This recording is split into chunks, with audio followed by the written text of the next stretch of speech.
ศพงศ์ประธานสมาคมส่งเสริมผลิตภัณฑ์ลาวเป็นผู้นำพาในโอกาสนี้ด้วยขอเสียงตบมือดังๆส่งเสริมต้อนรับกันด้วยขอบใจเวลาเจ้าสบายดีตอนเช้าแขกผู้มีเกียรติทุกท่านเนาะยินดีต้อนรับทานของกลุ่มส่งเสริมจุลวิสาหกิจขนาดน้อยและกลางของกระทรวงการคลังเนาะยินดีต้อนรับบรรดาอาจารย์จากมหาวิทยาลัยทั้ง 12 แห่งและก็ยินดีต้อนรับบรรดาผู้ประกอบการพร้อมน้องๆนักเรียนทุกคนที่มีหน้าในที่นี่เนาะมื้อนี้เป็นโอกาสดีที่ทั้งสมาคมส่งเสริมผลิตภัณฑ์ลาวได้จัดงานกิจกรรมโรงเรียนโครงงานร่วมมือพัฒนาสินค้าแบบยืนยงคือแนวไหนเป็นอย่างที่เขาเกิดโครงการตัวนี้ขึ้นมา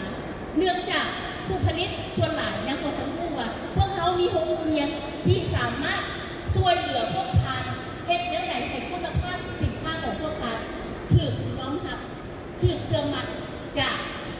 ต่างประเทศหรือแม้กระทั่งสากลคำว่า food safety คำว่า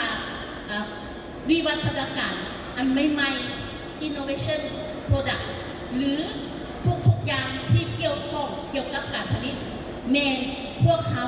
เอามาให้พวกทานได้รู้ว่าเขามีอยู่ใส่เนาะก่อนอื่น